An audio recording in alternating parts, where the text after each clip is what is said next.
What were you noticing in the scene at the time that made you think to take on the S550? I look over and I think Terrell hollering at me like, yeah, good job. No, because I never got the car teched. I didn't know. Y'all take it like I hate Sims. I don't. I love Sims. Well, what's some of the most common misconceptions with the stunt riding world? That you have to be a gymnast. I can't remember if the radiator hose or radiator itself blew up on him one night while we were riding. You're usually 230 to 260 degrees. Oh. Coolant temp, dude. It blew up, landed on his shoe. When he pulled his shoe off, the whole top of his foot was just blisters. Stunt riders get a bad rap lumped into like that takeover crowd because, to be fair, we're a rowdier crowd. Dude, the S550. It's like the Porsche to me. I don't like the way Porsches look, but they're a very impressive car. That's the way it goes. If you don't like something, you can't break it. I was running like 400 or 500 treadwear Ling Long on the front. What? Dollar for dollar, pound for pound. The Coyote wins. They said that I couldn't do it, so I went and did it.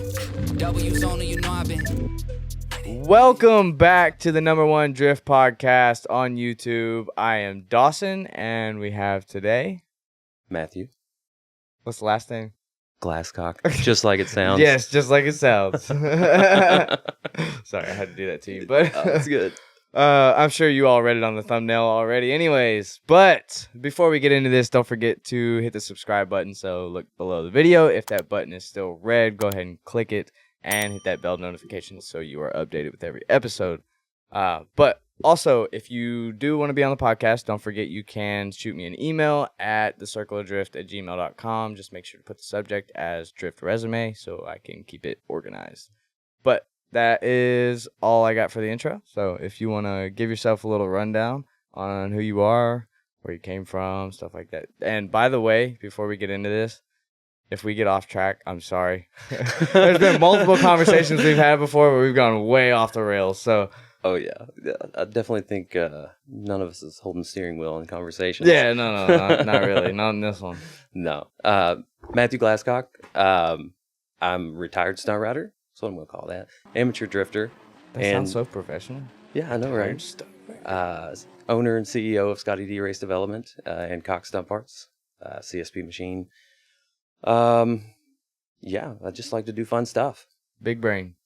Big brain. Basically. Yeah. Sure. All right. Well, let's get the rundown on the current cars that you drove this season. So I drove a 94 Mustang GT S197 and my 2015 S550 Mustang as well. The S550 is essentially, it's my daily driver. I drive it every day. It's the car we actually developed. Loud ass fucking daily. Yeah. It's actually the car that we developed all the parts on for the S550 chassis. Mm-hmm. Pretty neat. Pretty much stock. Coilovers, handbrake, angle kit. Boom. Yeah, it's a basic ass car. Yeah. I mean, it is. It's basic. And it's funny because I've ridden in Ben Hobson's and stuff too, and they're like almost identical cars, pretty much, relatively. And it's so fucking funny how obnoxious this car is wrapped. Oh yeah, like it's a pro car. Like Swan said, it's wrapped like a pro car, but it's just totally a street car. Dude, I love it. They're just a good car, and they're reliable, dude. You can just sit on grid and just drive all day till you run out of tires. In the fucking AC. Yeah, in the AC, radio playing, whatever. Yeah. Doesn't matter. And then we got the SN95. It's 410 SBF, 4-speed. Of course, it's got all of our Scotty D angle kit, handbrake, all of that on it. It's cage. It's a race car, even though Scott says it's not. It's a raggedy race car. Throw him under the bus here. But yeah, it's a fun car. Fun car to drive for me. I like it. Oh, yeah. How long have you had that car, actually? Oh, God. Do you want to go there? So I bought that car in 2007. Yeah, 2007. Okay. That's when I bought that car. Quite a while. Do you want to know the backstory on the car? Of course. Okay. So I don't know if my parents bought it brand new. This is a hand-me-down? No. Sort of? There's a whole thing to this car. We might be here a while. yeah, probably. So I don't remember what year it was. The car was like brand new. If it wasn't brand new, I'm not sure. But my parents drug this car home, black leather 505 speed car. And I was like, ooh, I'm a kid. I'm a child at this point. It's hard to imagine that car with full interior. Oh, yeah. Like, I'll give you a picture of it, Oh, actually. God. I'll give you a picture of the Hell post. yeah. It'll be good. Dude, thing's set up like a monster truck, But I love that car, dude. I was a kid. I would encourage my mother to drive it obnoxiously anywhere we went because, I wanted to hear it and maybe spin some tires and whatnot. So, grew up in a Mustang. Long story short, my parents ended up getting pregnant with my sister, and she was like, oh, we need a family car, right? Sold it. Whatever. It had back seats. I don't know why she did that. Lame. Yeah, that's what I'm saying. But then fast forward later in life, and believe this or not, I was a Honda guy.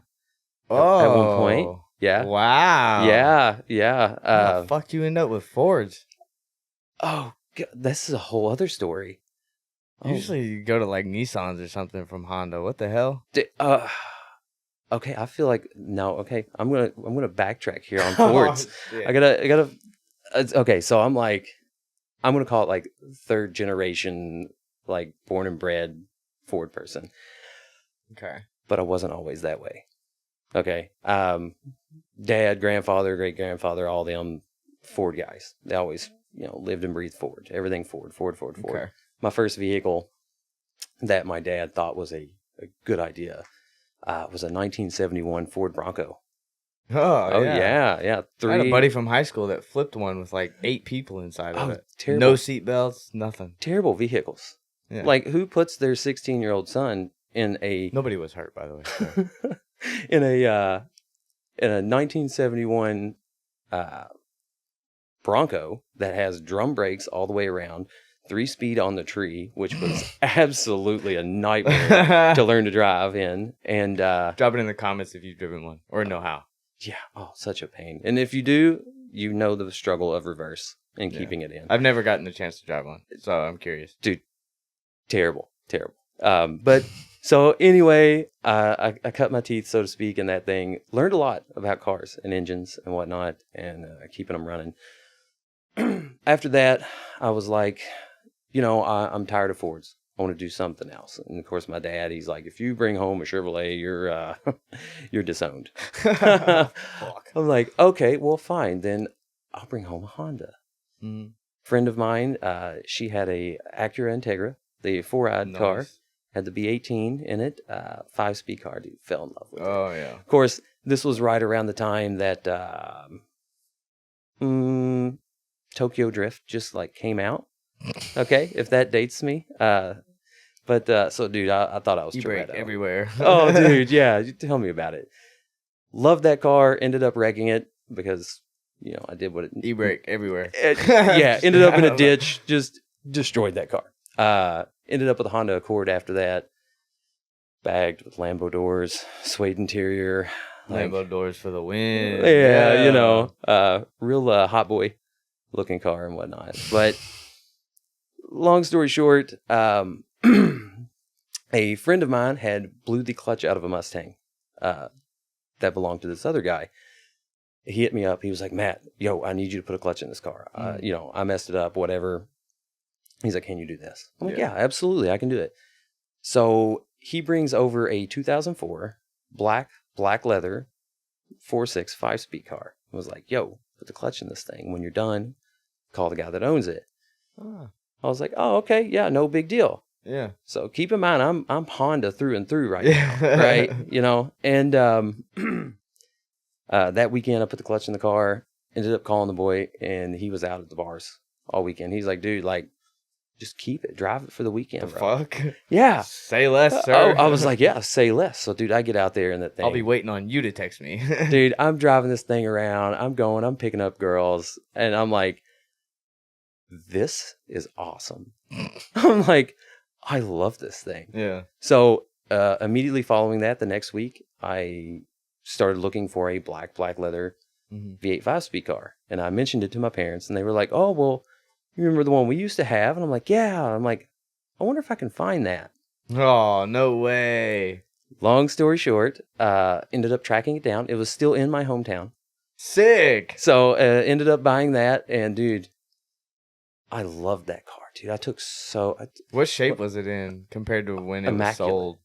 It's still immaculate. It was nice. The only thing they had done, thank God, thank you to the guy I got it off of. He lowered it, put Cobra R's on it instead of the stock 16s and whatnot. Changed the taillights, put a set of flows on it, and X-Pipe. Like, sick. Yeah. So, looked a little better, sounded a little better, right? But, dude, I love that car. Got into doing some, like, street racing. And we're going to say Mexico. And right around that same time, I ended up moving out of my parents' house and whatnot. And I literally lived each week just to have enough money for rent, a full tank of 93, and be able to fill my nitrous bottle so I could go out that weekend. That's everyone behind the camera right now. Yeah, right. Dude, I lived on that. And at the time, keep in mind, nitrous was like $3 a pound. Yeah. So, like, that's $30, not like today's prices of like $8 a pound. So, but dude, loved it. Absolutely loved that car. Owned that car for, I guess, almost like 15 years. Damn. I guess 14, 15 years. I'm not going to try to do the math here, but I think, is that like including the time before? No, that was sold? Like when I bought it in 07. You bought it back. Yeah, whenever I bought it. It was 07 and it's 23 now, so I guess that'd be 14 or 15 years. Yeah. Fuck. Yeah. Well, it's okay. So is it going into retirement this year? We'll talk about why later. So yes, it went into retirement, and I actually sold it. Believe it or not, you sold it. I sold it to. I just saw it the other day. I know. Yeah, he come and picked it up. I think it was last weekend. Damn. Yeah, a good friend of mine though. That's crazy. A good friend of mine. So can't wait. Another stunt rider getting into. Is he gonna do anything to it, or just kind of leave it as is for now? Or I guess just he's gonna sort out the oil issue. But so no, I kept the engine and trans out of it, and I sold him a just like a 302 and a 5-speed. Gotcha. For it, that he's gonna rebuild, put in it and whatnot. Nice. It'll still be a fun car. He should still get 300 horsepower out of the car. Get a little seat time. Yeah, it'll be great for him. Especially learning. And of course, I gave him enough spare parts that he can crash it. Before he has to worry. But so yeah, it is retired. It is no longer in my possession. And it kind of feels weird saying that. Damn. That's a long time just to let it go. Fuck. Yes. I'm attached to my vehicles. It's hard for me to sell them. Oh, dude, I get that way. I do. I get that way. But I was like, man, there's no point of me keeping it whenever what's coming up is being built. Yeah. So, I'm going to miss it, but I'll still get to see it, and they'll still get to live and do it, do its thing. Dude, I've contemplated selling my RX-7 so many times, which I'll say right now, if anyone wants to like trade or anything, a running car, that'd be sick. That way I can have like a daily with better gas mileage. But who doesn't love Doritos? I mean, yeah, I love the car, but that's what I'm saying. You can shoot me a trade.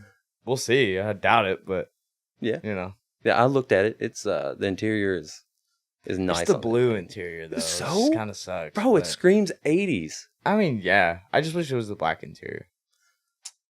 Yeah. The blue's pretty sick though. I am just glad it's a hard top. It's not a convertible or anything. It's yeah. Anyways, I get it. But okay, so the S550 though. Mm-hmm. How did you acquire that? Because you got that for a pretty good deal, right? Okay, so basically, I jumped on Facebook Marketplace. I was searching for a cage for my 94 whenever I was building it to be a drift car. Okay, and I'm like, I'm going to look up a cage for this car, see if somebody had one before I ordered one. Ended up scrolling, and boom, there it was. I was like, is this car green? I'm like, is this car green right now? It does have like a green metallic. Guard green metallic. Yeah. I know it looks like charcoal gray sometimes or black, but it is green. I was like, dude. It's like my truck, dude. My truck has green and like bluish flake in it, and it looks green when it's in like this weird type of light. Mm-hmm. So I seen that, and I'm like, dude, this color's sick. Yeah. Like, I got to have it. And then I looked at the price, and keep in mind, this was pre-COVID, Mhm. I gave $17,000 for that car. Damn. Yeah. Yeah. Like when I seen it, I Holy seen the price. I shit. was like, I love the color. I got to buy it simply because I like the color. Yeah. So, So how much would you find one of those on like Copart or something like that? Then? like now, Yeah. you're going to give 10 grand or more for a wrecked one. Damn. Yeah. Which that's still relatively cheap, but like Yeah. Well, I mean, you got to think the Coyote. depending on the rig. You pull out the Coyote and the engine itself is like easy 6 grand, Yeah. you know? Yeah. So That's fair. But I ended up snagging it simply because of the color. I had zero intentions of buying a car that day. So it wasn't even to make parts. Like you didn't even care No. about that part. No, not You're at like, all. Fuck it, I just want it. And then after you buy it, you're like, oh wait, hold on, we can make business off of this. Well, if I'm not mistaken, that was pre me purchasing Oh, the company. Yeah. no shit. I Yeah. didn't know that. That's tight. Yeah. So Oh, that works out perfect, dude. yeah, so I don't, I'm going to skip to a part of like how Scotty D came to be a thing. Yeah. Go Yeah, ahead. because it kind of fits into this. So remember I had my 94 car, right? Mhm. Dude, and it had been sitting there and I'd lost interest, right? I was like, dude, I'm so bored of this car. I'm like, I just want to sell it. And I'm like, no. You know how you get. Yeah, of course. Right? I was like, I'm going to turn it into a drift car. Yeah. I was like, hell with it. I don't care. Like, I don't care about the car. So that's what I'm going to do. What's it matter? Right. So here I am. I pull the car in, jerk all the black leather interior out of this thing. Every stitch of interior I could. And I'm like, okay, now I need to build a drift car. I'm like, well, how am I going to pay for it? Now that I've, Shit. that I've already got down that rabbit hole, right? I was like, well, at the time I was, or still am, but still at that time was making motorcycle parts, right? Through my other company.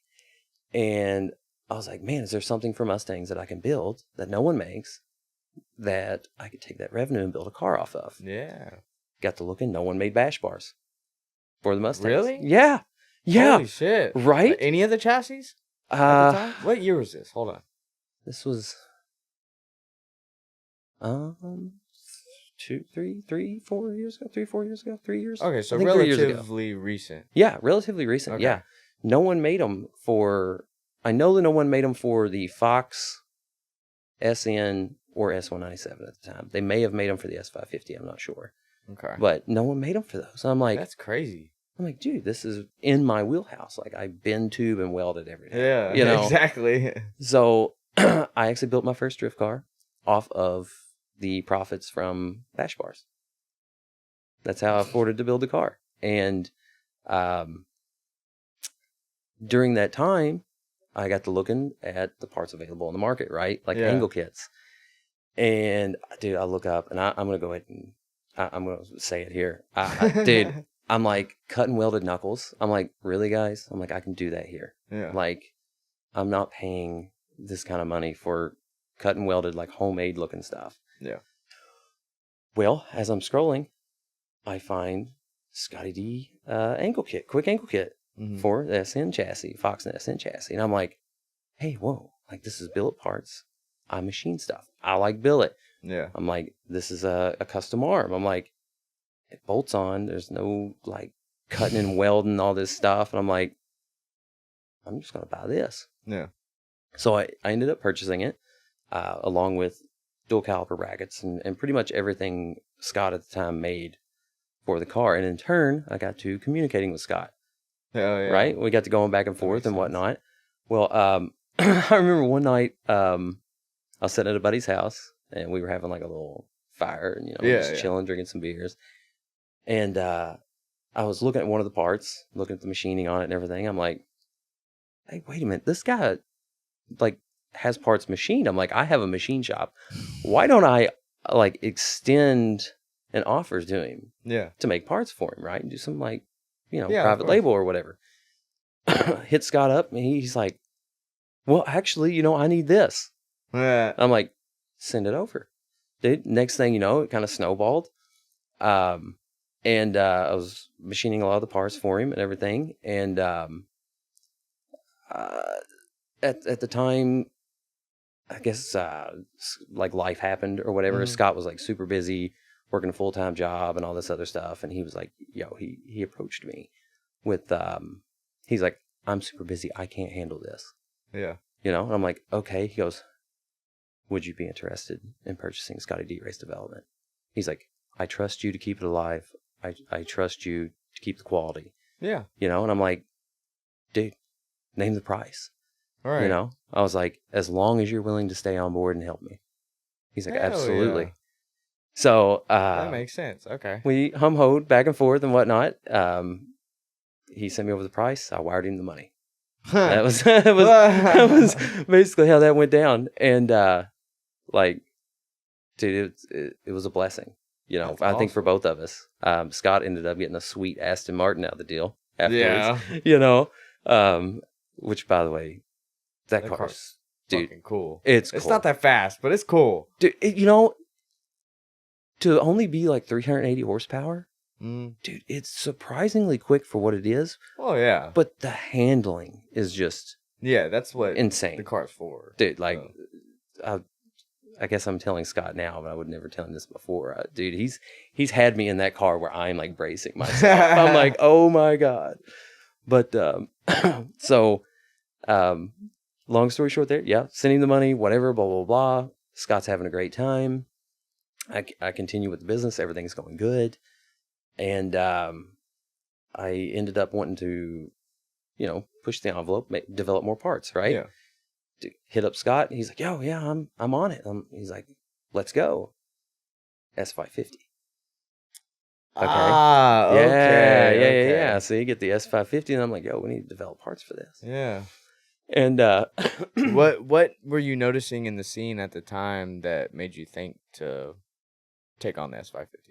I noticed that obviously I seen the price that I got my car for. And then I noticed a few people here and there were starting to pick them up. And they're like, oh, I want to drift these. I'm like, yo, Smart. it's the Let's right do time. it. I'm Yeah. like, let's do it. I've got the car, so no cost there on the R&D side of it, and the machine shop in-house and all that stuff. So everything cost-wise was low at that point, and we could do all the testing in the world, which I'm literally testing the car every day by driving it. Dude, I mistreat that car so bad, just to see what'll break, right? But so anyway, dude, Scott put in work. We ended up developing the S550 angle kit. Flew Scott out, dude. We spent some time on the track doing some testing and whatnot, and things were going really good, and business was picking up. Yeah.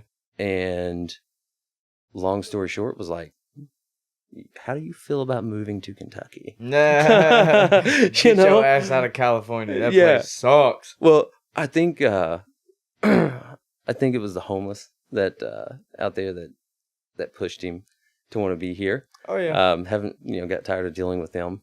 You know, it is what it is. We So won't go too deep on California. no, we'll drop that. But so long story short, bam, Yeah. Scott moved.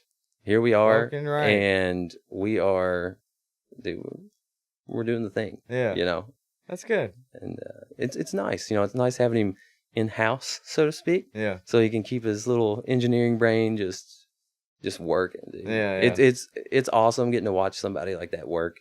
And Dude, and, engineers blow my mind in general. dude, nuts, right? They're annoying when it comes to building the car, Oh my like making the car, signing it. Fuck you. But god. Yep.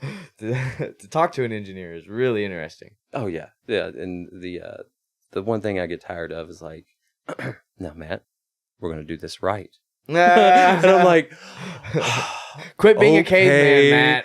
It's like, but we could just cut this and drill a couple holes and we're good. And he's like, no, that's not acceptable. You know, It won't fly in my brain. will not Can't do fly. it. Absolutely not. But so yeah, that's how the S550 came to be. That's how Sick. Scott came to be here in Kentucky, and yeah, that's why you see the company. Dude, we're pushing hard. Yeah. You know, we want to make sure So which one became the drift car first then? Because they, I guess, came... The SN95 technically became the drift car first. Okay.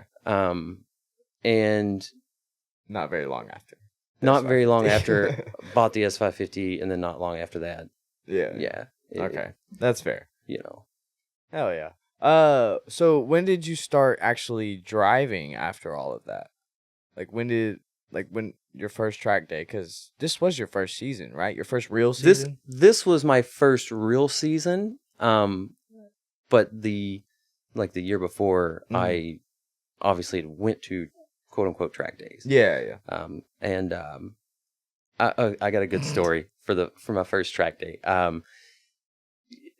Me coming from stunt riding, I was like, dude, a good setup bike is everything, right? You're gonna struggle with progression because you don't have the right tools. So I was like, I'm gonna build a car right off the rip. I didn't know what I was doing. Just throwing that out there. But I would argue that's not the case in drifting. Well, I found that out later. But I was like, I'm gonna set the car up. That way it's good. I can grow with the car. Like, no big deal. I get it all together, and I heard about Clarksville. A couple of my stunt riding buddies and whatnot. Terrell, you know Terrell? Oh yeah. Yeah. All right. So cool funny, love him. Fun story with Terrell here. He's like, yeah, bro. He's like, come down to Clarksville, dude. Everybody's, just so chill, relaxed, and he's like, you're going to have a good time. He's like, regardless of how your day turns out, you're going to have a good time, right? So I'm just like, all right, yeah, dude, I'll show up. So I didn't know it, but Terrell was like there with Andy and Rhino. They were like, yo, one of my stunt rider buddies is coming. They're coming. Keep in mind, this is first track day. I had no idea how things were supposed to work. I'm used to stunt riding. We show up at a parking lot, unload the bike, and go. So guess what I did? Unloaded and went. I unloaded the car and went. Needless to say, I made the first lap. I didn't spin.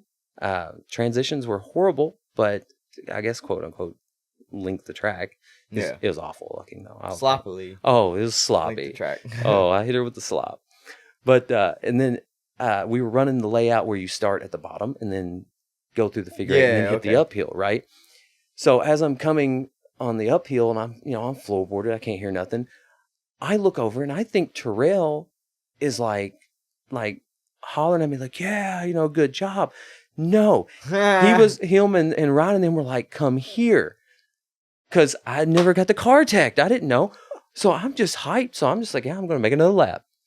That's funny. You know how many times I've gone to Clarksville and just went out on track and not gotten my car teched? Dude, they come up to me afterwards and they're like, you get teched? No. All right, you're good. Yeah. Dude, that was... Whenever they finally did take my car, they were like, oh, okay. All right, you're good. You did everything right. But fun fact, when I showed up the first time there with Scott's car, the pink and green car now, right? I unloaded it, and I think I can't remember if it was Andy or Ryan. One walked over, and they just looked at the car, and they was like, "Is it built as well or better than your other one?" I was like, "Oh yeah." And they're like, huh, "It's good. Send Sounds it." Good. Like we ain't even gonna look at it. But yeah. So what the fuck? I have a love for Clarksville because of all the homies there.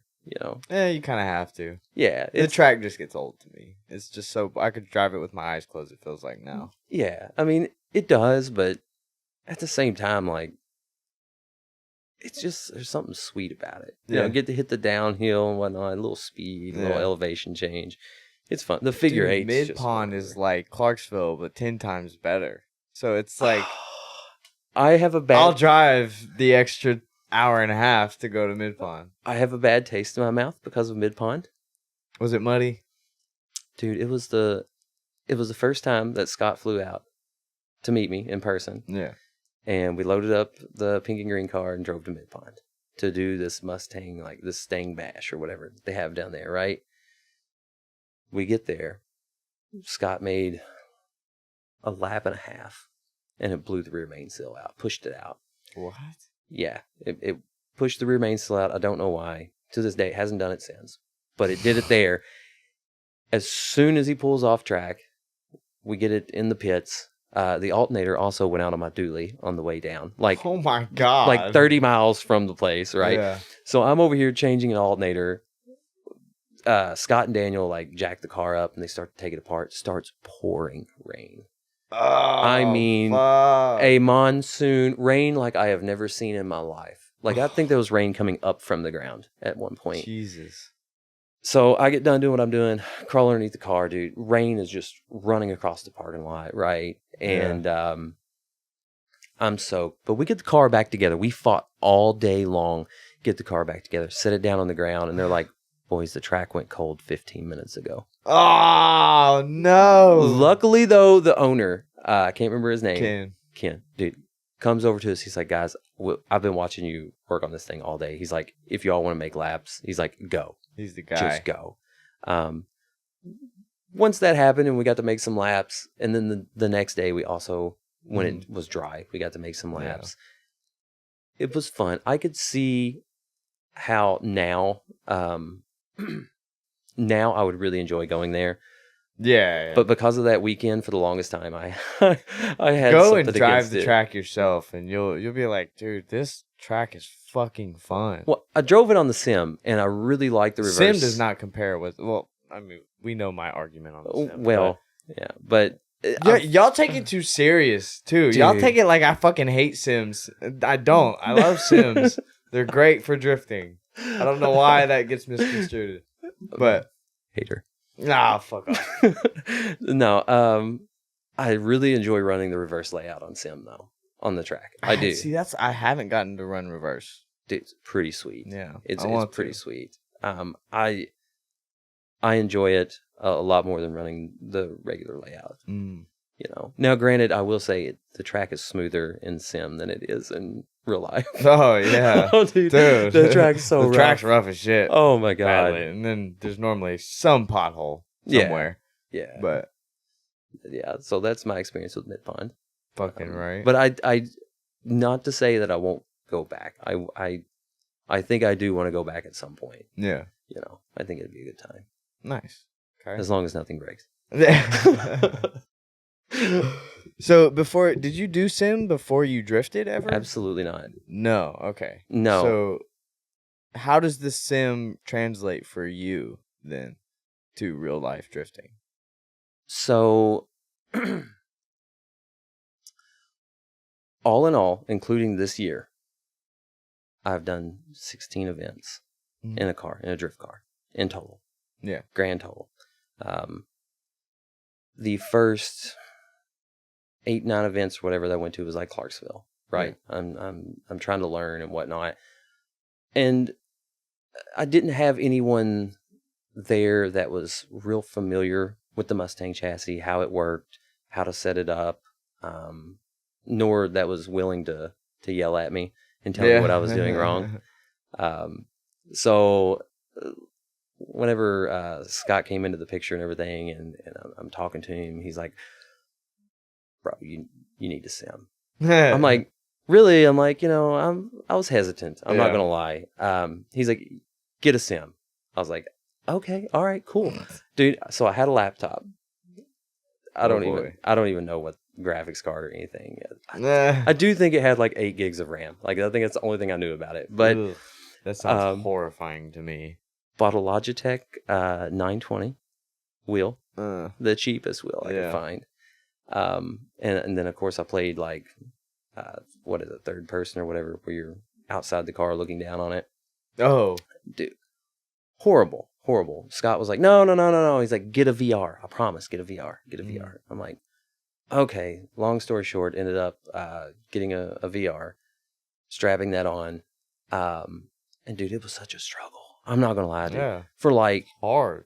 For probably 20 or 30 hours, it was just a straight struggle trying to figure it out. But then finally, when it clicked, I was like, oh, this isn't too bad.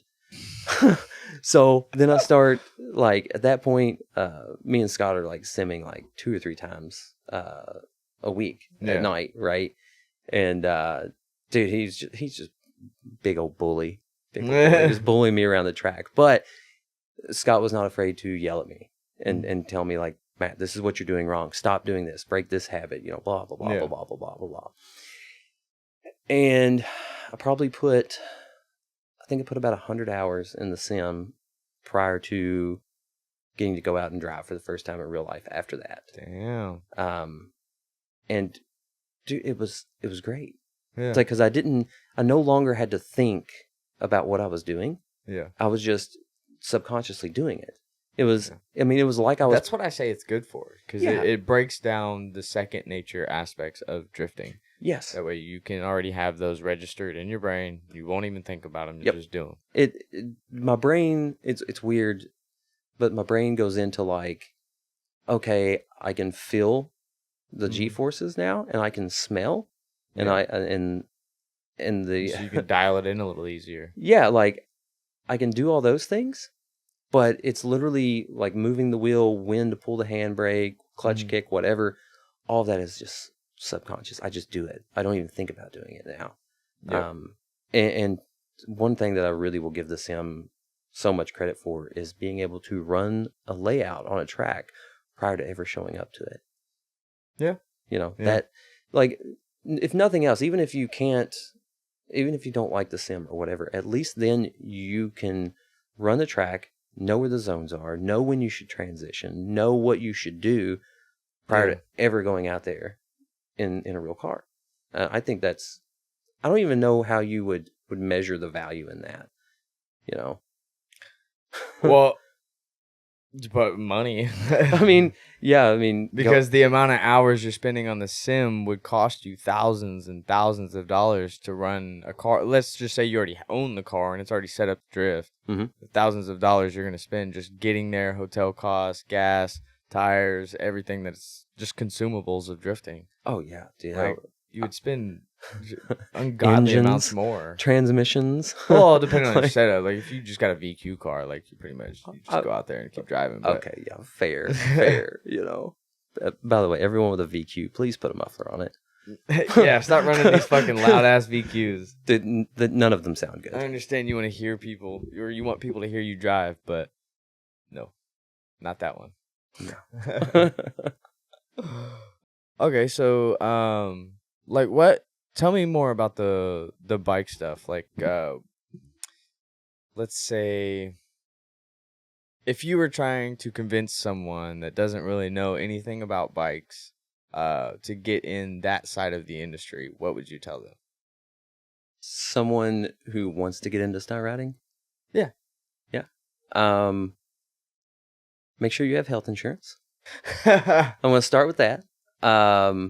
And honestly, you got to have determination. I'm here to tell you right now, stunt riding is the hardest thing I've ever done in my life. It is so hard. It consumed, over 10 years of my life. And yeah, dude, it's like a never ending battle. But you get just this little bit of dopamine every now and then when you land a trick. You know, it's just like, oh, that's it's awesome. like the BMX or skateboarding thing. It's skateboard, same. BMX, same. If you come from skateboarding or BMX, getting into stunt riding, like, dude, you're so far ahead already. You know, because you understand that tricks take determination. There's a certain amount of balance that you need to be able to do it, and just a whole lot of send it. You know, you gotta have that. I hate to say it like this. I think that's why, like, the skateboarders, the BMXers, stunt riders, drifters, whatever. I think we all have a certain level of just fuck it. You have to. Yeah. To be able to get back up and just keep trying it. Yeah. And that's what I think makes... Fuck this rail. I'm going to nail it. Yeah. And even if you don't, you just repeatedly tell yourself that until you do. Yeah. You know? And it's like... maybe there's mental illness there that causes it. I don't know. I think there's mental illness in every motorsport. We're dumb as fuck. Absolutely. But yeah, you just got to have that fuck it mentality, you know. And then obviously hit me up, buy some cages and protection for your bike if you want to get into it. And I'm happy to answer questions, dude. I absolutely love teaching people how to ride a motorcycle, stunt riding wise. Nice. You know, I enjoy it. Well, what's some of the most common misconceptions with the stunt riding world then?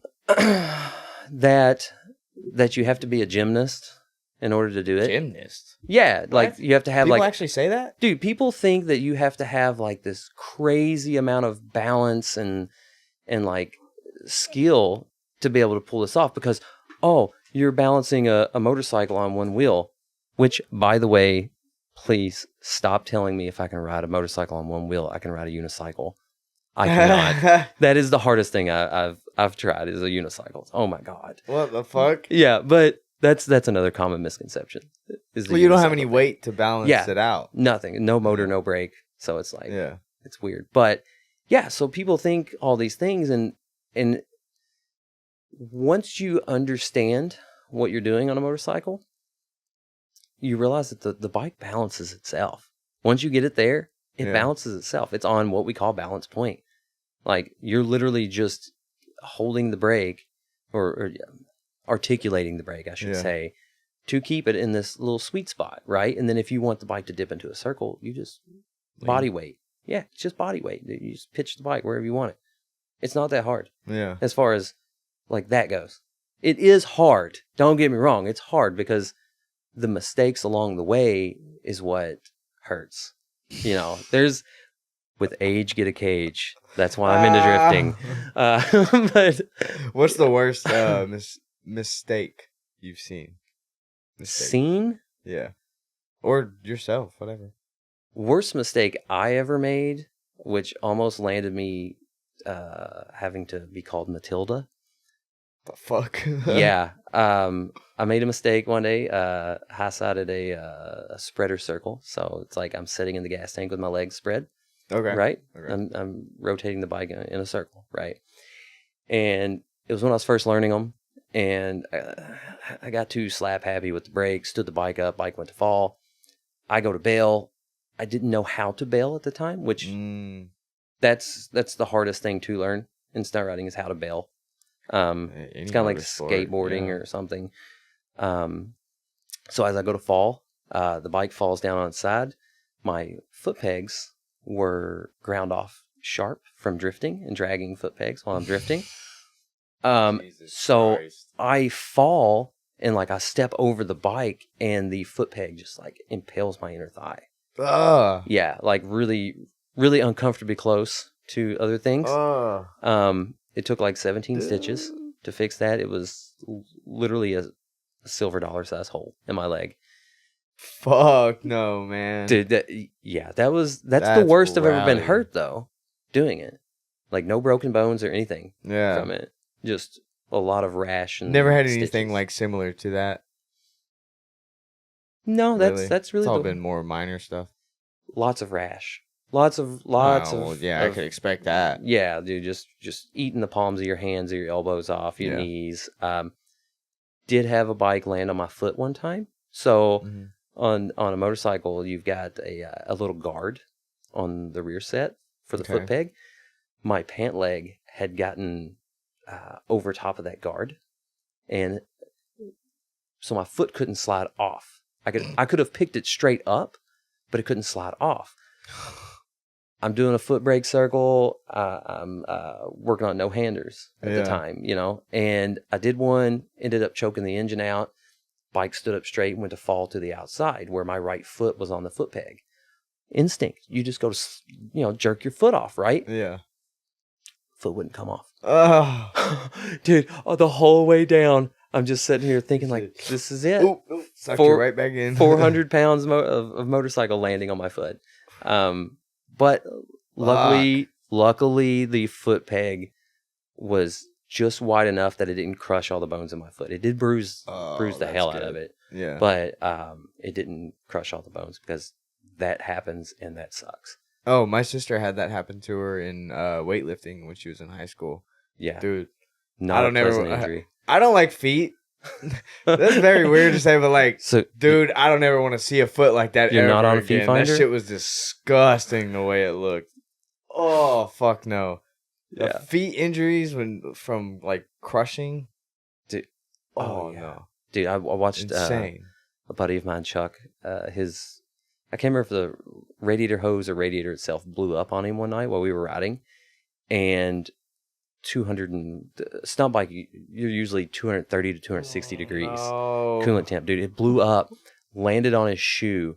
When he pulled his shoe off, the whole top of his foot was just blisters.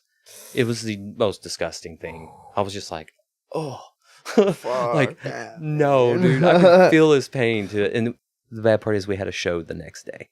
Oh, We had to go do a show the very next day. that's rough. So, Nope. and I'm I feel sick. bad. Sorry. Wait, Bye. don't get paid. Yeah. You know? Gypped me. Yep. All right, so I guess the stunt riding crowd seems to get wrapped up in the takeover crowd, kind of like drifting does. But it seems to be a little bit heavier in the stunt bike crowd. Why do you say it is? Because I'm sure a lot of you are going to be in the comments fucking saying it. Oh, people are going to be Because they're there stupid. right They're now. crazy. Dude, they're going to be in there talking shit right now. I guarantee it. Be like, oh, stunt rider, stupid 100-mile-an-hour wheelies. Okay, number one, if someone's on a motorcycle doing a 100-mile-an-hour wheelie, they are not a stunt rider. Stop. Just stop. You're going to hurt yourself or someone else. Stunt riders get a bad rap and get lumped into like that takeover crowd because, to be fair, we're a rowdier crowd, right? We're a little lawless, I guess would be the term there, and a lot of times people take to public highways to do things, to do their tricks, their exhibitions, whatever. And in turn, anytime you take it to a public highway, I mean, that's a spectacle, and people are going to have comments. And you really shouldn't be doing it on a public highway. Yeah. I mean, I'll say it. I've done it. I agree. I do think one of the big things that people notice is that even the events that are kind of like roped off or like actually are professionally ran, a lot of the times they're still in a street. So like, yeah, they're never in this professional enough setting for someone behind, like just sitting on a phone watching a video to understand the difference. And because like I've edited some of your videos where it was a professional event, legit professional riders. Well, you said probably the best, one of the best riders in the country was there. Yeah. Two of the best riders in the nation. Exactly. So like it was a legit event, but like it's still that wild card factor of like you just kind of jump out in the circle and go. Yeah. And it's in the street. So speaking of, one of those riders is who I sold my Mustang to. Oh, nice. Yeah. Yeah. So not gonna give away that's who. Sick. But yeah, I won't say that either. But but yeah, and that's again, you're looking at it outside in. It's like, oh, they're in a public street doing this. Yeah. You know, hoodlums, lawless, whatever. And it's no, that's not what's going on there. At the end of the day, as a professional stunt rider, I am an entertainer. That's all I am. I'm an entertainer. And because let's face it, stunt riding, professional sport is. You're just an entertainer. Yeah. Stunt riding, drifting, whatever it is. The guys in FD, you're entertainers. You're there for the crowd. Yes, there may be a competition involved, but at the end of the day, if you don't have a crowd, what do you have? Nothing. Ta-da! Yeah. But I do think that it needs to be like regulated a little bit on not having real events out on the fucking road. Like the bad part is, how do you sell that to someone? How do you sell that to someone to get them to believe in you? Because put some organization to it. Don't let people just jump out in there whenever they want. Trust me, I still have a binder in my office right now that is like worded professionally, like all these crazy things, and I would go and approach people and approach companies and stuff and try to get, you know, shows at different places, and it's hard because they automatically, the moment you say stunt rider, which I don't, whenever I'm talking to them, the moment you say stunt rider, they think of the guys pow-powing 100-mile-an-hour wheelies on the highway. Yeah, that's what they think. So in turn, I'm, you know, professional or big ramps rider. And loops and stuff that like Houdini does. Yeah. Sometimes they're like, oh, so you do the backflips and stuff, and I'm like, I wish. No, I'm scared of heights, so no.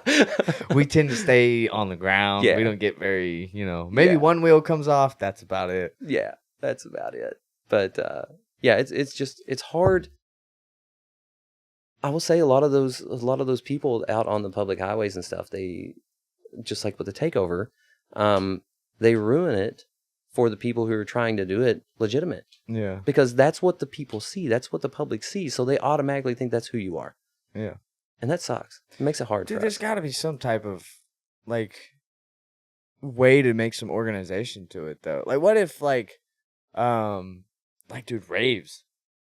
Like, what if you were able to go out on stage with a couple bikes in between shows and, like, sell that instead of just let me rent this fucking place to throw a fucking crazy bike event?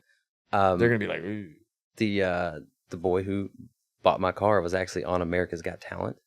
Yeah. And doing it. You know, that, yeah. Like, people have done that. And then even there was like 2 dudes in Vegas that were doing like, I don't know any real shows that go on in Vegas, but like Blue Man Group kind of stuff. Course. They were doing that on electric bikes, like for a show in Vegas. It was part of this like Excite show or something, or Ignite or something.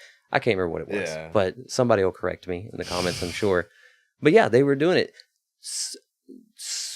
Less than 1% of the riders are able to pull that kind of stuff off. And it sucks that, you know, no one takes it any more professional than what they do. That's crazy. Mm-hmm.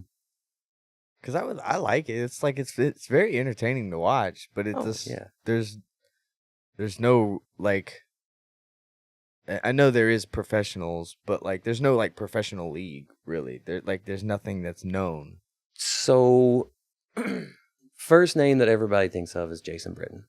Yeah, because he had a show on TV about stunt riding and stunt riders, and Jason's done a lot for the sport because of that.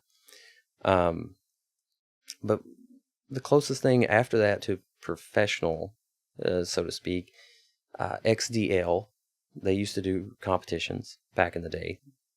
And then Bill Dixon ended up starting a SBFC, which was another competition here not that long ago. I used to do those with him and whatnot. Yeah. And it was they were professional, but we still had fun. Yeah, you know, of course. You know, but it was all legit, like, you know, sponsors, you know, like legit venues. We even did like one round of it was at Road America, and then another round of it was at Road Atlanta. Oh, so shit. I mean, they were legit venues and professional as they could be. But I mean, that was about it. You know, yeah, it's hard. Close. Yeah, it's not like there's not like an FD. I know. To it, you know, which is, again, I'll say it, like drifting and like cars, dude. There's so many more doors and opportunities that will open to you and are available. I mean, it's nuts the difference there. Yeah. I think that's a big reason why a lot of people venture from other motorsports and like BMX and skateboarding. Yeah. Because it's something that they purely enjoy just as much as whatever that was. Yeah. Or at least close to it. Mm-hmm. And they know they can make it a little bit more professional setting. Yeah, absolutely. Do more with it. Absolutely. You know, I've noticed no longer than what I've been in drifting, the amount of doors that have opened for me is just insane. Yeah. I'm like, how do I go from like idolizing someone that I've watched on TV to literally having phone calls with them?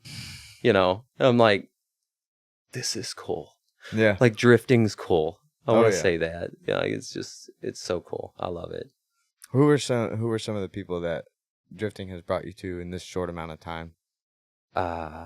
Like Vaughn and Chelsea. I knew that was going to be the first two names. Dude, I fucking knew it. Yeah, dude, like it was insane. Like the day someone, I don't remember who it was, somebody called me and was like, "Yo, do you care if I give your number to Vaughn?" And I'm like, "What?"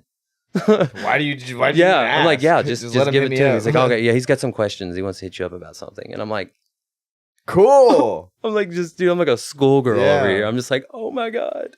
Yeah. Yep. Yeah, tell him calm. Of course, I answer the phone all cool, you know, like, yo, you know. Mm-hmm. Yeah. No. But the good thing about that is that's because drifting has bred that. in people. Yes. Because there's so much of that just helping each other out aspect of drifting that's not found in like drag racing, stuff like that. Yeah. So in that, like, say if we were all in the drag race world, that probably would have never happened. Dude. Where he just wanted to ask a couple questions, it turns into this whole whatever deal. Drag racing world, let me tell you right now, down to the shoes that you wear, it's secret. Secret. I can't tell you that. Fucking stupid. I can't tell you what socks I'm wearing right now. You might wear them and beat me. I can't pop my hood. They're more aerodynamic, bro. Dude, you're inside the car. Dude, I'm like, I can't fathom it in the drag racing world. That's one thing I never cared about in it, was just how hush-hush everybody was, because you'd ask them about their setup, and they wouldn't tell you, or they'd give you wrong information. Yeah. Dude, like... what's the point of lying? Yeah, it's like, dude, like, whether it be drifting, stunt riding, whatever, dude, I'll walk up and ask someone, like, yo, like, what are you running? And they're like, oh, I'm this is my toe, this is my camber, this is the tires I'm running, blah, blah, blah, blah, blah. And I'm like, respect. Cool. Fuck you know? Yeah. Like, awesome. Dude, like, it's like, my setup's completely different. How the fuck do you drive that? I don't know. I just drive it. Just drive it. Hell yeah, dude. Hell yeah. High five. And nobody cares. Dude, my favorite is walking up expecting someone to have like a really bougie setup or something. Yeah. And you get up and you're like, dude, this thing's fucking simple. Angle kit, coilovers. Ben Hobson's Mustang. Yeah, dude. Dude, it's like you're just out there slaying this thing. Yeah. It's like, wow. Dude, I'm not a Mustang guy. Never have been. That's okay. Probably never will be. But dude, the S550 it's just impressive. It's like the Porsche to me. I don't like the way Porsches look. I hate them. Mm-hmm. But they're a very impressive car. Absolutely. Like driving them, as long as you're not looking out the outside, I don't care. It drives like a motherfucker. Yep. Like the what is it? The like GTRS 3 something or another, like the little Porsche. Yeah. Dude, that thing is a freaking it's a weapon. Yeah. You know, it's a cup car for the road. Yeah. Like, it's nuts. I don't necessarily like it, but I would drive it. Like, that's just sweet. Oh, you know? And I get it, you know, some people don't like Mustangs. I get it. You know? I do. At one point, I didn't like them either for the short time, but I didn't. You know, it is what it is. And I'll throw this out here. Mustang drivers, the majority of drivers in a Mustang, I don't claim them. Yeah, well, that's like, what created the reputation of them. Yeah, like the whole leaving like cars and coffees and like driving through crowds and stuff. I'm like, get it together, boys. $100 if you make it through third gear. But the problem... the scary part is when they actually do, because then they lose it at a high rate of speed. But it's just bowling pins knocking over. Nuts. But, you know, like, oh crap, where was I going with this? Fucking S550s are great. That's the last thing I remember. on the Mustang thing. You got to think though, you know, a lot of people hate on Mustang drivers, but you got to keep in mind too, like it's like the most sold sports car in the world. So many random people end up in one. You're gonna have some bad drivers. Yeah, is what it is. Just like the Takeover guys, they all of them have Camaros and Chargers. They think they're great cars, but they're not. It's like you picked the fattest car you could. The Mustang is a part of that group, somewhat. Sadly, as much as it hurts to say, sadly. So they buy those too, but they're still good. They're actually good cars. So then it fucks everything up. Yeah. But if you're still driving a Charger or Camaro, dude, fucking quit it. Take the engine out of the Camaro and put it in something else. Hey, I had a Camaro one time. It was like a 95 V6 stick car. Dude, ugly as sin, ugliest bro. Car ever. Ugly. Every single one of them. I hated it with a passion. Except for the really old ones. I will say the really old ones are cool. I would start this thing and just hammered on the rev limiter every time. I would literally just be driving. Yeah, dude, just I mean, beating that poor little 5-speed to death, and then just for the hell of it, would be driving down the road and just yank the e-brake, just spin it around, put it in a ditch. Did not care. Tried to brake the car, couldn't. Like, that's awesome. That's the way it goes. If you don't like something, you can't break it. Yeah, you know? Dude, I hate that. Mm-hmm. I hate that. Anyways, yeah, but the S550, they're awesome cars. I think anyone that comes from like a 240 or a Z would absolutely love an S550 because it's Yeah. that just a little more weight. Don't get me Yeah. wrong, it's a little heavier. But dude, like 400 wheel horsepower stock. Yeah.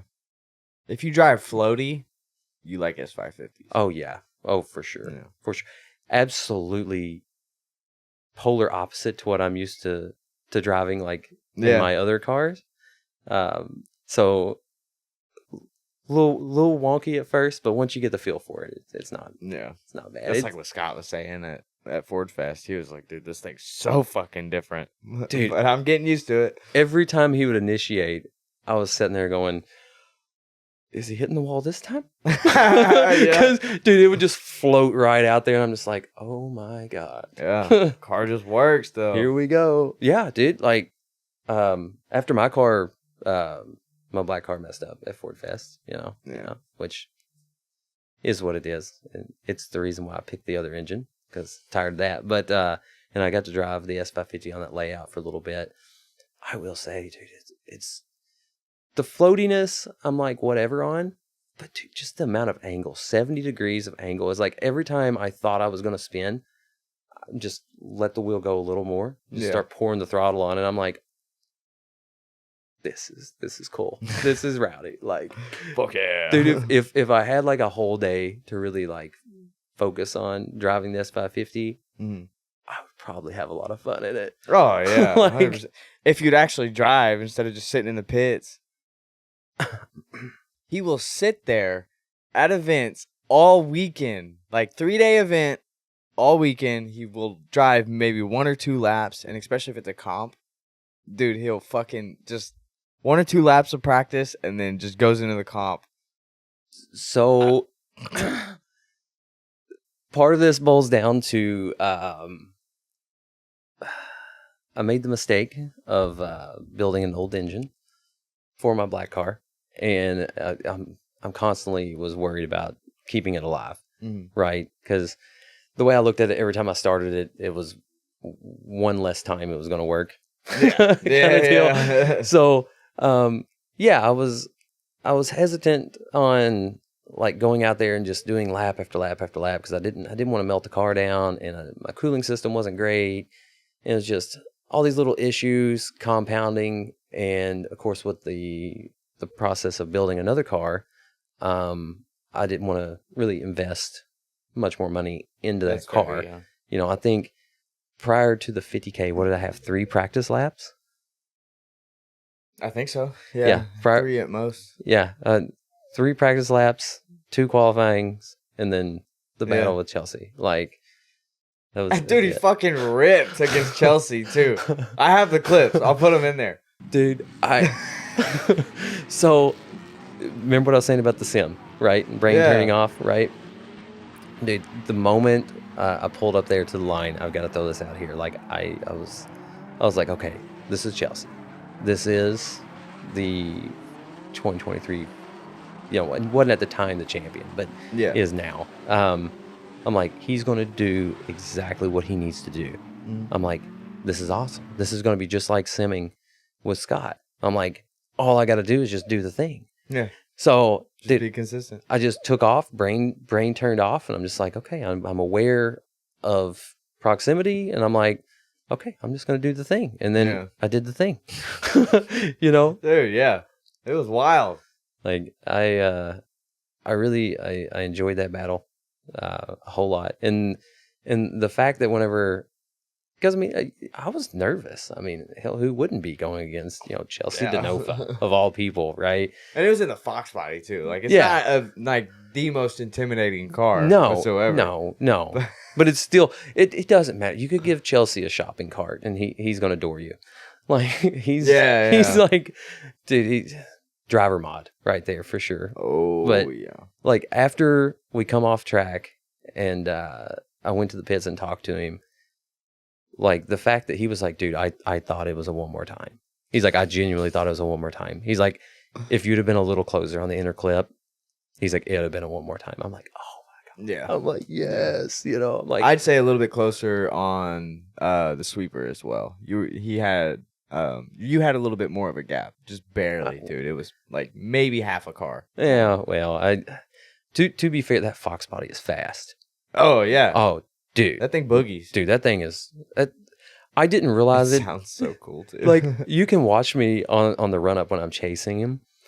I did not expect it to accelerate like it does. Yeah. Dude, like I'm giving her the beans, and then all of a sudden he just like jumps like 2 cars, and I'm like, uh-oh. I'm like, I've got to get this distance back. Yeah, yeah. But dude, it's crazy though. I will say this, like, you can't hear him. Mm-hmm. Like that's The car's pretty quiet. Dude, it's so crazy. Like going into the last outer there at one point, like I threw it through the wall, and as soon as the car settled, I knew where I was. I just kind of rotated my head, and all I seen was just white, just all up in wall. dude, just like all up in my door, and I'm just like, I didn't hear him, not once. I did not hear him. Your car's kind of loud though, so that, I mean, it definitely overpowers his car. Yeah, yeah. But it's just crazy because you have no idea where he's at until he's there. Yeah, you know. What do you think Chelsea's gonna do now that he's retired from FD? That's a good question. I have someone that sent me a video of this clip of him talking to Chelsea and Vaughn during a signature signing. Mm-hmm. And he mentions how they've been looking for property or something in Florida to open up one of his drift schools. So personally, I don't know if that's true. Chelsea, if you're watching this, let me know. But I'm curious what you guys think, if that is what he's gonna do or not. Dude, I would love that. I think that would be fucking phenomenal for Florida. Dude, it'd be Florida awesome. needs that. Dude, if he did that, like your best drifter is gonna come out of Florida. Yeah. You know, like the hands down. Yeah. I mean, you got him coaching. I think if I had to place a guess on it, I would say this coming year is going to be a lot of fun events for him, and just, you know, the social media thing, really pushing it, you know, and just building some random stuff. I feel like he'll definitely want that year off kind of deal. In my opinion, it's gonna be nice to see the creativity of Denofa come out now that he's not secluded to the Fords, and like I'm sure he just loves the Fords, but like. He's a BMW guy at heart, man. Yeah. And I'd love to see what he can do with a BMW now. The Beamers are cool. Yeah. Like the Beamer chassis is cool. Full-on build with a BMW. Not these seat time cars he keeps building with them. No. I love those. Don't get me wrong, Denofa. I love those. But I want to see you build a full BMW car again. Just rowdy. Yeah. Just a rowdy BMW with all the anti-squat in it. Like that thing be like riding wheelies. Yeah, I want to see it riding wheelies. Dude, like I want to see the elaborate build of what. Well, he probably wouldn't do this, but what Josiah's done with the fucking vet to a BMW, because a BMW has some of the best suspension geometry ever. Yeah. So to incorporate stuff like that on a BMW, I think would be very informative to drifting. That'd be super sweet. And to be fair, not that any BMW in FD isn't impressive. I'm not going to say that, because they are. Like, dude, Reader's car. Oh my god, dude, that thing is a beast. Like, watch out where he points it. Even Novak's car this year, dude, it was pretty good. So the last round with Novak, we're like with the no grip thing in it. I get it. Yeah, I get why he did it. Because he filled all the zones. He did the things he was supposed to do. As someone watching that, it's not fun to watch. It's not fun to watch. Yeah. It was not fun to watch. And again, I go back. I just like his car. Oh, yeah. His car's cool as fuck. And dude, like, big kit, baby. Like, I watched him drive at the 50Ks. Dude. Yeah. Killer driver. You know, don't get me wrong. Killer driver. But that just wasn't fun to watch. You know, like I as a driver, I as a spectator, dude, you're at the top of your game. You should be driving the rowdiest car and just doing things that no one else can do. I mean, I'm sorry. Like, example, Chelsea. Yeah. in the RTR Mustang, dude. Like just throwing obnoxious backies and just three-wheeling everywhere. You know, just like, yes, that's what I want to see. And that's what the fans pay to see. They don't pay to see somebody just win by default. Yeah, or like stupid shit like that. Yeah, and then shame on everybody for not pulling enough grip out of their car to chase him. Like, Yeah, I'll say that. Like, they should have took the grip out. Well, speaking of grip, how do you like your car set up as far as front to rear ratio? Because that's something I've been very interested in. A lot of people like not as much grip up front. I'm personally not that way, so I've been asking. So for reference, on like my black car, I was running like 400 or 500 treadwear Linglongs on the front. What the fuck? Yeah, like why though? Why did does it just feel better to you not having that much front grip? Like, what's the? To be honest, again, I'm still kind of new to all this. So to me, I mean, like, I didn't pay that much attention to the amount of front grip. I never, even with those tires on them, I never had an issue with like losing front grip or like understeering. Yeah, I never had that issue. But I guess you could probably go back to like motorcycles and drifting motorcycles. Like front grip is very minimal there as far as like how I drift a motorcycle. A lot of people use front brake. That's not drifting. Sorry, calling them out. That's not drifting. Drifting is with the throttle. Like that's it, and counter steering. Dude, I've ran ball tires on the front of my bikes and still drifting. So whenever I got into a car, I never relied upon the front grip to really change the course of action or whatever. Like if I knew I was screwing up, I'm grabbing some handbrake, throwing some more angle into it, or just pouring on the throttle or whatever, instead of really truly relying upon the front grip. Now, again, on the new car, I'm going to try some front grip. I just don't like the washy feel. That's what the weird thing to me is. I feel it so much, and it feels like I can lose control of the front end too much. I didn't experience that too many times, and if I did, there was usually like a reason why I was kind of feeling that, like track surface or something, you know. So tires. I mean, to be fair, the cast iron block SBF setting up front probably helped, you know, keep things planted, you know. But yeah, I don't know. I'm gonna try next season more front grip, and we're gonna see how that goes.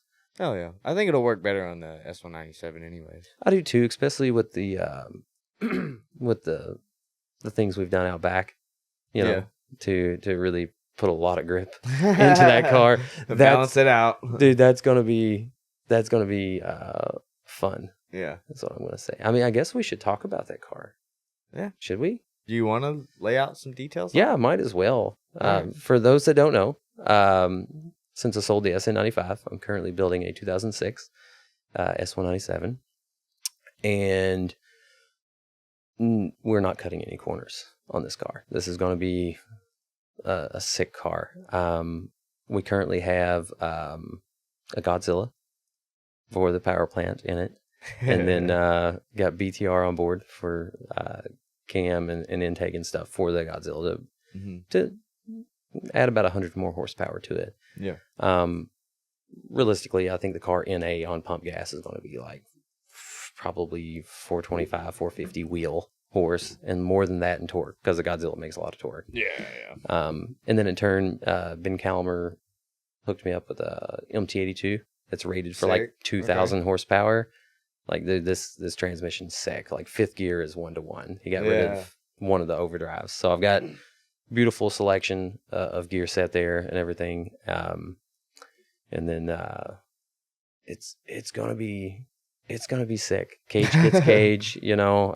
Vengeance, billet, flywheel, dual disc clutch, and everything in this thing. Like, after dealing with all these struggles with the black car, the 94, like, I literally, I looked at Scott. I was like, I don't never want to have these problems again. I was like, I want a car that I can drive and just keep driving. Yeah. Like over and over. Like the S550 reliability with a car that fits what I like. I like a straight axle car. I like a car that when you drive it, it seems like it's a little pissed off at you. Oh, yeah. And so you got to drive it pissed off, Yeah. you know? I enjoy that. So I'm super pumped to see, because we've made billet control arms for the upper and lower. Like we're using we're using a rod end on the upper control arm that's like it looks like it should be off a dozer or something. like That's I don't ever awesome. want it to break. I don't ever want it to have any issues. Then of course we're doing like adjustable upper mounts, adjustable anti-squat brackets, like all these things. So we're going to be able to change our instant center and everything to really dial the car in, and hopefully, even though it's got the horsepower it does with the engine that it does, I'm really hoping I can make it work on like a 245. Yeah. Because I think that'll be like super sweet. Hell yeah. And then of course, you know, I'm a fab guy. So we're, you know, tubular front half, tubular back half. Like it's going to be pretty good. It's going to be designed to wreck, even though I probably won't want to wreck it. You know, You're babying the shit out of it the first season. Oh yeah, dude. And it's great because, you know, coming fab guy, you know, Yeah. I'm used to doing stuff like drawing it out on paper and all this stuff.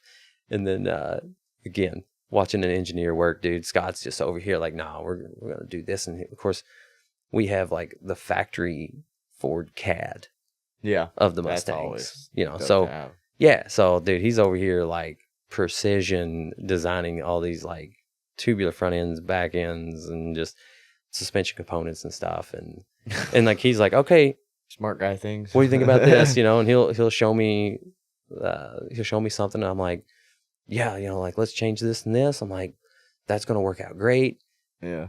dude. It's so great because I literally do that, pull measurements like off CAD, go to the car, pull the measurements, cut the car, weld the parts in, boom, done. Like first try fitment. Dude, so smooth of a process. Dude, so smooth. And you know what it's going to look like before you ever do it, Yeah. you know? That's And of so course, awesome. you know, you can do like FEA testing and stuff, like finite testing Yeah. to see where the part's going to fail and stuff like that. So, So it's impressive cool. that it's come to. Dude, right? Yeah. Right? Wild. Dude, 20 years ago? No way. Yeah. No way. Like, you're doing it off a notepad, you know? Sketch your blueprint, bitch. Yeah. Like 10 years ago, even 10 years ago, like some people could do it, but it was like a real niche thing. Yeah. Dude. Yeah, they have the know-how. Yeah. Know-how. Why are you going Godzilla with it? So obviously, you know why I'm not going back SBF. Mhm. Because I'm just tired of chasing around 1970s technology and problems that come with it. I thought about going Coyote because of like my S550. Like, dude, the power on the Coyotes, dude, amazing. I can't, you know, Scott LS this, LS that, whatever. You know, dollar for dollar, pound for pound, dude, the Coyote wins. It is what it is. That was my next question is, why are y'all so different as far as engine combinations? Because he's the big LS guy and you're the Ford guy. I think it's I may be wrong here. Maybe Scott truly does hate the Ford engines, but I think it's a mutual like I know he likes LSs and he knows that I like my Fords and we just kind of bicker like old married couple or something on it. In the end, like the LS is a fine engine. It's a great engine. I can praise the LS for what it was, dude. Like when it came out, it decimated all. Yeah. It was what it was. Yeah. Like it was a small block Ford that they figured out how to make it work right. Mm-hmm. Like they did a fantastic job, and I'll never take that away from them. However, like with the Coyote, dude, name another engine that can make horsepower from like $2,000 to like 9,000 RPMs stock. Because a stock Coyote will turn 9,000 RPMs and still be making power. Like granted, it's falling off at 9. That's but, cool. but yeah, like dude, you smack a Boss 302 intake on that thing, 9,000. It's still making horsepower, 9,000 RPMs. Nuts. But the reason why I didn't go, the reason why I didn't go with the Coyote was because it's not easy to work on, not easy to repair in the event that you have failure. Yeah. Granted, lead time before failure, pretty good on those engines. Like you don't have much issues out of them. But when you I do, just hate how much more expensive they are than everything else. is it though? Is it though? I mean, you really think about it. The engines themselves are way more expensive than an LS. No, not if you compare crate engine to crate engine. Okay, crate into crate. Yeah, New what to average new. motherfucker's going out there buying a crate engine? They're going and finding a junkyard LS or a junkyard Hemi. It's called Capital One. They'll finance it. No. I don't condone credit cards. Okay, true. But how long has the LS been around? You know, a long time. A long time. I mean, to be fair, yes, the engines are going to be cheaper used than the Coyote. But there's more Fords made. The Coyote is coming down in price because there's beginning to be a plethora of them because they're using them in the F-150s and everything else now. And I do believe that the engines... About fucking time. Right? Dude, So have you stupid. rode in a Coyote F-150 with a 10-speed? Dude. Yeah, I've driven them. Yeah, nuts. They run. Dude, I've really driven good. the I think it was like 2018-ish or 17-ish when they were building the Shelby trucks. Mm-hmm. I've driven a couple of those. Those are fucking sick too. I bet they are. I bet the they GT are. 500 trucks or whatever the fuck it was. Yeah, I guarantee that was sick. But yeah, like the Coyote's coming down in price some. But yeah, the LS is cheaper. But aftermarket for aftermarket though, like intake manifold, you're basically going to pay the same. Yeah, all that stuff's going to be all that stuff basically the same. Honestly, the same concept, really. Yeah, but if you compare it as in like, what is a 6.2 cost versus what is a Coyote cost, stock for stock, brand new crate, there's not really a difference. What's it cost to put it? Because me and Scott argued this one night, and we actually looked it up, and we was like, all right, this engine costs this engine costs this. Okay, motor mounts cost this. Headers cost this. Transmission, we'll use the same transmission. Only like maybe a couple $1,000 off, if that. Dude, we were down to like $100 or less, difference in doing this engine swap on the same car. And I'm like, well, there you go. Granted, at the end of the day, the 6.2, you've got more displacement. There's no replacement for that. Yep. It is what it is. But the Coyote, for its package, for what it is, great engine. Wonderful engine until it comes time to work on it. Which is why I went with something a bit more traditional that has push rods, that has cubic inch, displacement, and is new. Something that hasn't been done in drifting yet. Yeah. Ever, to my knowledge. Like, I'm quite sure there's only 1 or 2 S197s now with a Godzilla in them, like in the world. So this is something very new. Cool. And, everybody's like, oh, well, T56 or a dog box or this or that. And I'm just like, I'm not doing a T56. I've been there, done that. No, never again. And stay away. Everybody hates on the MT82. They do. Like, all the Mustang people are like, oh, MT82 suck. And I'm like, but why? Like, oh, well, they shift bad. I'm like, put a good clutch and a good shifter on them, and they are tits. Yeah. They work really good. And in comparison to the transmissions we had prior to the MT82, dude, way beyond. So whenever I found out that the Godzilla shares the exact same bolt pattern and bell housing and everything as the 4.6, the 5.4, the 6.2, the Coyote, all of them, they all share the same, like same starter, so same. There's no everything. swap kit involved there. No, direct bolt. So I was like, that's gonna change things. Well, what's the MT82 weigh? And when we got to talking to Ben at Ford Fest, he was like, oh, it's like 114 pounds. I'm like, that's light. I'm like, but the gear set, I was like, the gear set's got to be terrible, because 5th and 6th are overdrive from factory. He's like, no. He's like, I use this such and such gear set. I think it's G-Force gear set. He's like, 5th is 1-to-1. He's like, so you got 1st through 4th that are whatever you want them to be kind of deal. And I'm like, dude, lightweight, bolts right on. You know, I have essentially their 5th gear and down that are usable gears for what we're doing. I'm like, okay, all right, what's this thing rated to? He's like 2,000 horsepower. He's like, I got them in like 9-second and less quarter-mile cars. Damn. Like punishing them. I'm like, let's go. Let's do it. That's crazy. Okay, so don't mind my ignorance, but like, does the Godzilla engine, is that like, that doesn't come in a car? No, Technically, no, right? no. They come out in like pickup trucks and vans. Okay. Mhm. Okay, so what trucks do they come in? Like F-250s, F-350s. Oh. Yeah, like they're the gas engine for the Super Duty if you don't want a diesel. They're a workhorse. The fucking V10s? They're not a V10. No, they're a V8. What are the V10s then? Dude, What's the name for that or whatever? they're a bastard child, and they should not be spoke about. Oh, are they that bad? They'll throw them away. Oh, okay. We don't claim them. Like, I didn't know that, so I'm sure some other people out there didn't know that. Don't buy that as a tow rig. Yeah, V10s. V10s are so weird. I hate the way they make power and where they make torque, and just obnoxious to work on and tune ups on them. I mean, the thing's 10 spark plugs, at least if it doesn't have dual. I mean, come on. Yeah, that's fair. Well, so how you said this is probably the first one. Why haven't more people done that if they already come in like factory cars? The Godzilla is still a very new engine. What year did it start? Like body style or body models wise? You know, that's a great question. I should have the answer to.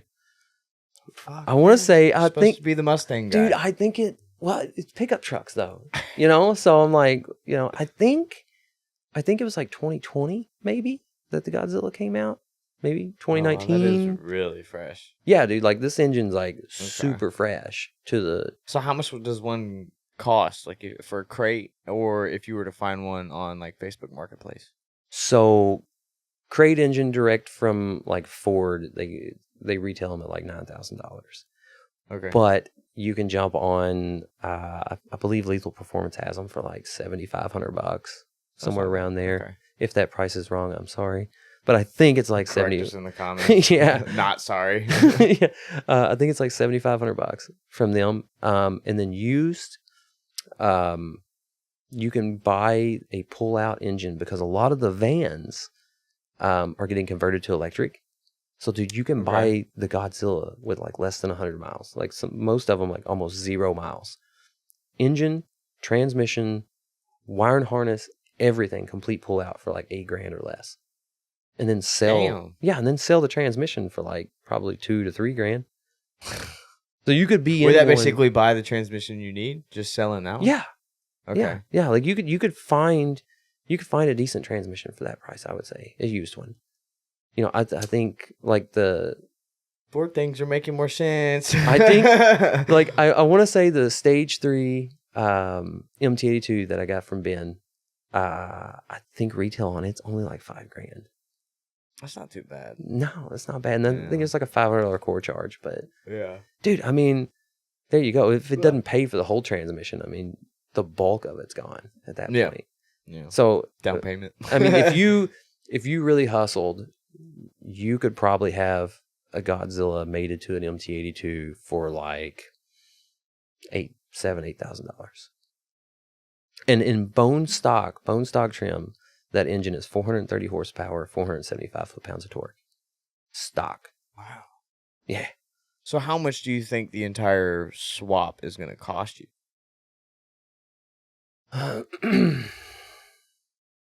If somebody wanted to do the exact swap I'm doing, engine, transmission, clutch, I'm going Holley Terminator on it, and I'm using the Holley.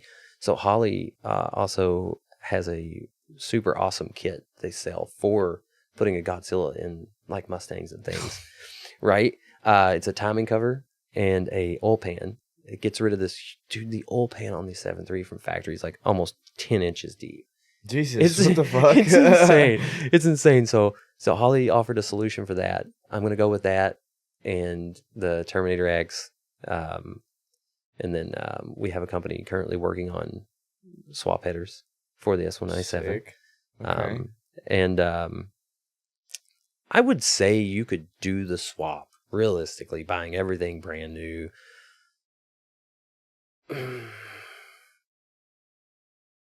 Probably 20 grand, if I had to guess. Okay. Say 20 grand. Yeah. We'll get you there. Now, keep in mind, that's starting with nothing, Yeah. you know. And Is that like 2 running, driving, tuned, everything, or like just getting it started? I mean, I would still get a dyno tuned. I mean, afterwards. I mean, you're probably looking. Oh, okay. So that's a little bit there. 2 right before tune, But I'm saying like basically. like you could like engine, transmission, clutch, engine management, and cooling system is to just put a Mustang radiator in it. Like it's all bolts up, everything's fine there. Swap out the intake so it fits underneath the stock hood.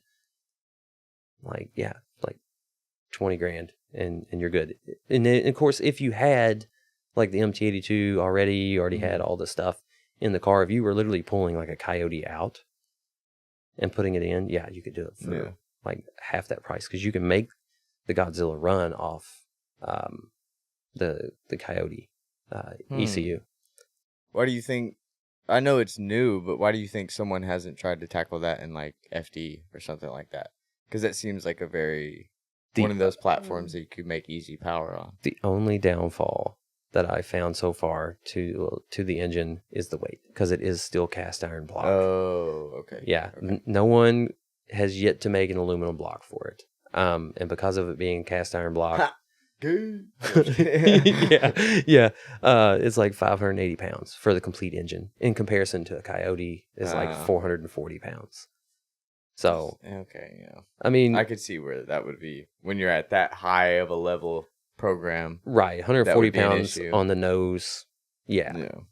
Like what do you do? Where do you pull that weight from out of the nose at that point? You'd have to add it to the back, and then your car gets heavier, and So there is a downfall there, but dude, somebody out there, please make an aluminum block for the Godzilla. Right. SOS. Hell yeah. Okay. Well, you got any other insight on that build that you want to share?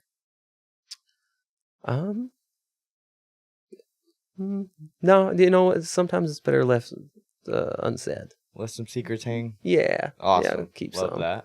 Yeah, keep you on your toes. Absolutely. Well, give me a quick rundown on what the plans Scott has for the CTS build. Dude, so the wagon's going to be cool. It's just going to be cool. Like, big wagon guys around here. Big wagon guys. Love wagons. It's going to be cool. We're talking like 427 LSA, like G-Force, as much fiberglass stuff as we can put on it, like, Lexan windows, 4 seats in it, fully caged.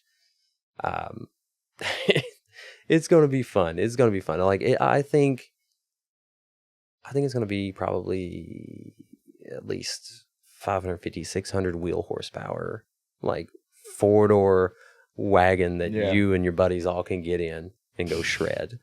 It's going to be so cool. Like, I'm so excited for it. I want to see it, A lot of the controversy around it that people have been mentioning is the weight issue. So I know they're heavy as fuck from the factory. Do you know what they actually weigh from the factory? I don't remember the exact number that it weighs from factory. It's around 45-ish, wasn't it? It's like 4,000 pounds, I think. Okay. And I know it was a little over 4. I thought it might be like 41. Again, if you guys know, 42. Drop of course, it down. That's curb weight. That's like ready to take off and go drive in. I know that's like an issue that people have been like bringing up. They're like, oh, it's going to be fat. It's going to be fat and whatever. I'm telling you right now, I think Scott weighed, he was meticulous. He weighed like every single piece of the interior. And when I say interior, I mean like seats, carpet, wiring harness, plastic trim, trim, shift knob, like all this. If I remember right, the seats and carpet and plastic trim and everything was like 500 pounds. Dude, it was insane. Like the wiring I harness. picked up one of the seats myself, and I was very shocked at how heavy it was. Yeah, like it's. And then it has like the full sunroof and everything, so Yeah. the glass is super heavy on top. Dude, that huge sunroof. Yeah. You know, I don't know if we can get it under 3,000 pounds, but by God, we're gonna try. It's gonna get fucking close. Somehow we're gonna try. Like for like.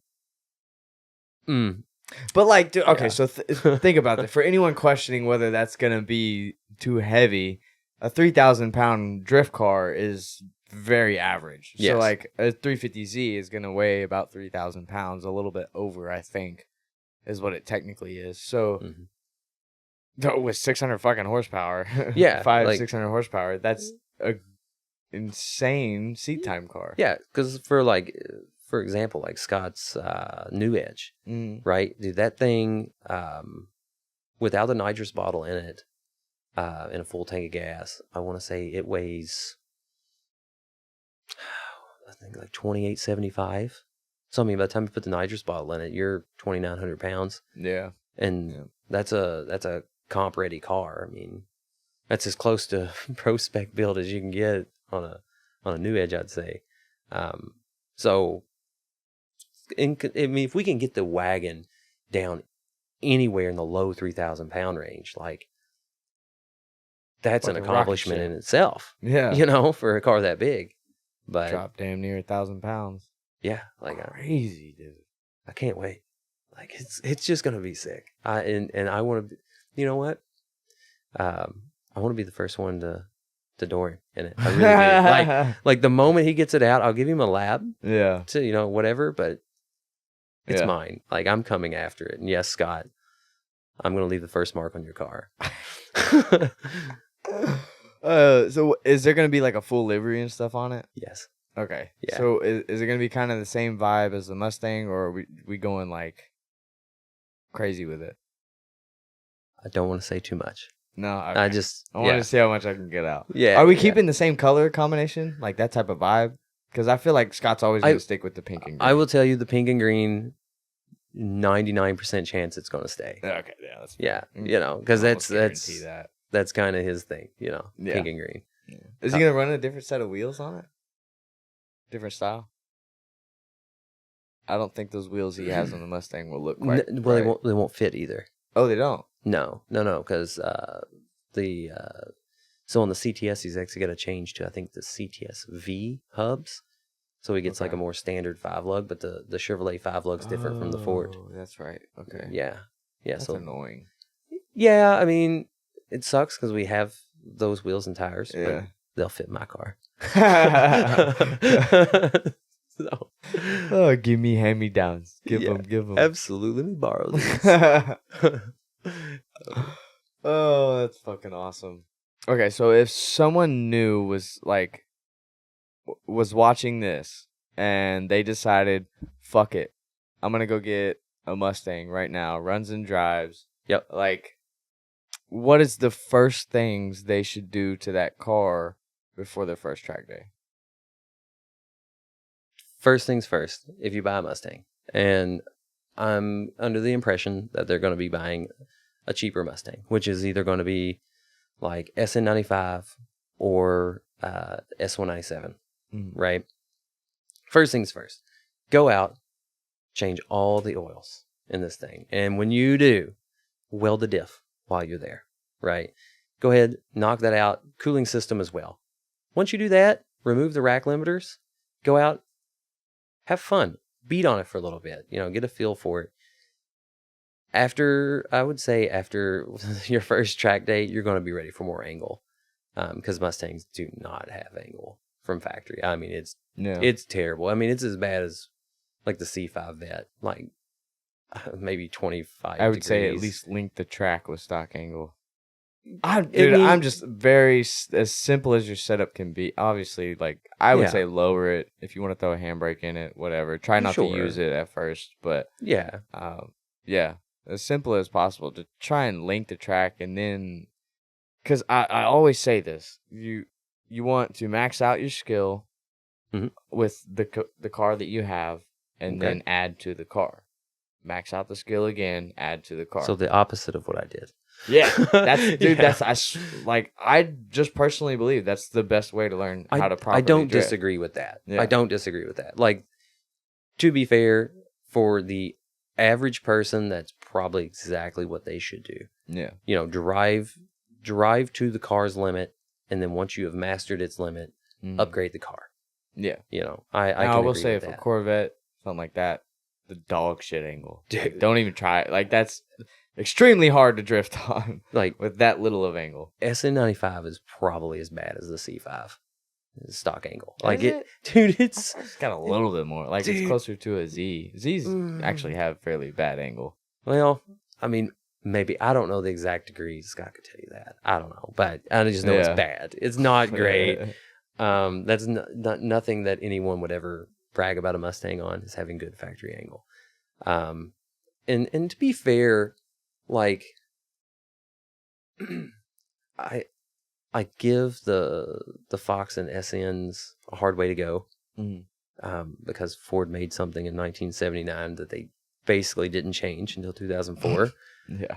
Like, so I mean, it's limited. It's got its capabilities are only so much, which of course, in turn, like, sure, get used to it on the stock angle, but don't be scared to put some angle in it, because you, luckily, like with our kit, you can always limit the angle. You can set the stops. every You kid. know, yeah, sure. Literally. But That's yeah, that's a good thing. Yeah. yeah. Except for the little small kits. A lot of the companies make the little small angle kits. Yeah. There's not much adjustment there, No. but No. you know. No, not at all. Yeah. So I guess let's kind of close it out. Or do you have anything you want to add? No, I don't think No? so. All right. I don't think so. Well, cool. Oh, well, the only thing I will add, I'm going to bring up the sim thing. All right. All right. So, anyone that's looking getting into drifting, dude, buy a sim. Buy a sim. I know. No, I would say that too. Yeah. Yeah, like, if you have the money to do that. buy a sim, because But if you're limited on money and you like your sole purpose is you want to drive, put the money towards a fucking car and go drive. Don't. I mean, like I've never understood that part where you're telling someone that doesn't have that much money to go spend $2,000, $3,000 on a sim rig when they could have bought their car to get them started in drifting. I think I have in my sim rig. I think I have $300 in it. The fuck? Logitech wheel, dude, and then the cheapest eBay handbrake. Dude, I physically can't do. I'm sorry.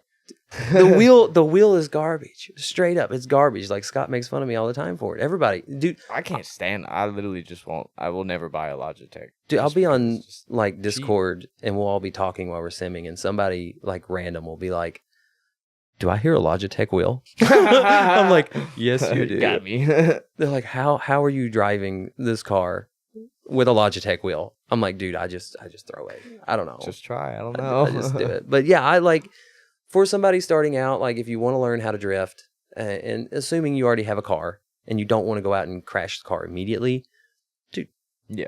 buy a In cheap that sim, circumstance, set it yes, up, 100%. and at least get down some fundamentals of what you need to be doing. Yeah. Before you go and throw it at a wall. You know, start in a parking Would you lot. say that's your best piece of advice for anyone getting into drifting?